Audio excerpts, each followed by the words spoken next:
दोस्तों, जब हम किसी फिल्म में या किसी हीरो को अपनी जान की लड़ाई लड़ते देखते हैं और उसमें जीतते देखते हैं तो मर जाने वाले हालात में भी जीने की बड़ी हिम्मत मिलती है। ऐसे ही साउथ के जाने माने निर्देशक ब्लेसी आडू जीवितम द गोट लाइफ के रूप में सत्य घटना पर आधारित ऐसी ही फिल्म लेकर आए हैं। मूल रूप से मलयालम में बनी यह फिल्म हिंदी, तमिल, तेलुगु और कन्नड़ भाषा में भी सिनेमा घरों में रिलीज हुई है। ये पहली बार नहीं है जब कोई सर्वाइवल वाली कहानी पर्दे पर आई हो, मगर निर्देशक ब्लेसी बेशक दाद के काबिल हैं जो उन्होंने नजीब मोहम्मद की असल जिंदगी की कहानी को पर्दे पर रखा, पूरी सच्चाई के साथ पेश किया। हालात ने नजीब को खाड़ी देश में 3 साल तक गुलाम बना कर रखा और उस दौरान उसने जो मुश्किलें झेली वो दिल को दहला देने वाली थी, लेकिन अब एक बहुत सुकून देती है कि नजीब अपने घर वापस आ गया है। यह कहानी है केरल के मोहम्मद नजीब, उसकी पत्नी सैनू और उसकी माँ की। 5 क्लास तक पढ़ा नजीब अपने परिवार का गुजारा करने के लिए रेत की मजदूरी करता है, मगर परिवार और अपने आने वाले बच्चे को बेहतर जिंदगी देने के लिए वह अरब देश जाकर पैसे कमाने की सोचता है। टिकट और वीजे का इंतजाम करने के लिए वह अपना घर गिरवी रख देता है। वह सऊदी अरब पहुंच तो जाता है, मगर खुद को रेगिस्तान के बीच भेड़ और ऊँटों की देखभाल करने वाले एक गुलाम के रूप में पाता है। असल में वह एयरपोर्ट पर एक गलत कपील के साथ चला गया था, जिसके फलस्वरूप वह अब चरवाहे के रूप में एक गुलाम है। नजीम के साथ उसका दोस्त हाकिम भी है। बस वही से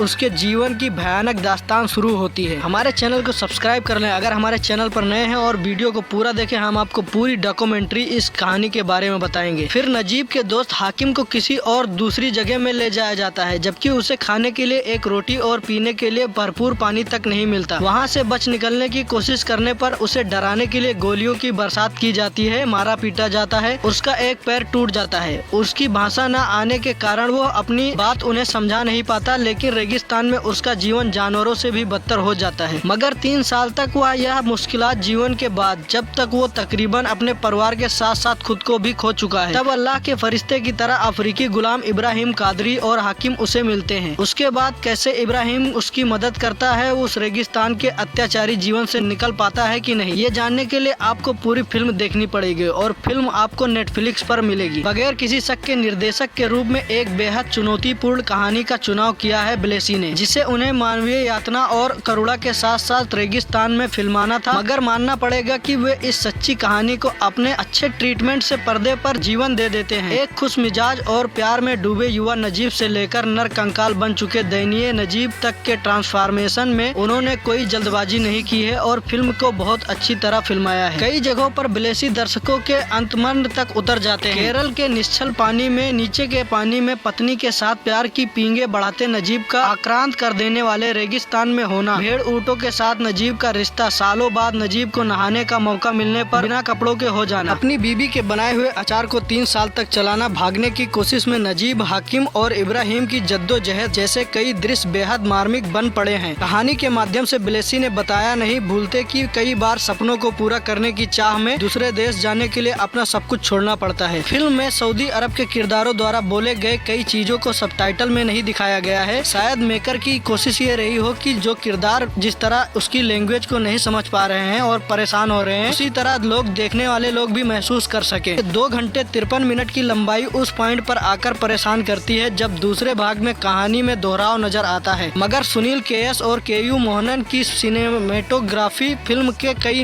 दृश्यों को शानदार बना ले जाती है। सिनेमेटोग्राफी ने केरल के बैक टावर और रेगिस्तान को बेहद कलात्मक ढंग से फिल्माया गया है। संगीत की बात करें तो AR रहमान को दुनिया जानती है। उन्होंने अपने संगीत में अरबिक और इंडियन म्यूजिक मिलाकर बैकग्राउंड म्यूजिक दी है, जो कि काफी अच्छा है। एक्टिंग के मामले में पृथ्वीराज सुकुमारन अव्वल साबित होते हैं। अगर ये कहा जाए कि उन्होंने कोई खतरनाक रोल किया है तो इसमें कोई हैरत की बात नहीं होगी। रोमांटिक नजीब के बाद जानवर सा बन गया, झबरे बाल, गंदे दांत और काले नाखून वाला लंगड़ाता भिखारी सा नजीब। उसका यह अस्थि पिंजर वाला रूप न केवल आश्चर्य पैदा करता है बल्कि कई जगहों पर आंखें नम कर देता है। अमला पाल का किरदार छोटा है, मगर वे अपने किरदार और खूबसूरती से इंटेंस कहानी में राहत देने का काम करती हैं। हाकिम के रोल के आर गोकुल भावुक कर ले जाते हैं। इब्राहिम कादरी के रोल में जिमी जीन लुई वाकई खुदा के बंदे प्रतीत होते हैं। कफील बने तालिब और जैसर बने रिक एबी ने भी अपने किरदार को बहुत अच्छी तरह से निभाया है। ऐसी ही डॉक्यूमेंट्री को जानने के लिए हमारे चैनल को सब्सक्राइब करें, लाइक करें और वीडियो में जो लैंग्वेज समझ में नहीं आई है कमेंट में आकर आप हमसे पूछ सकते हैं। शुक्रिया, धन्यवाद।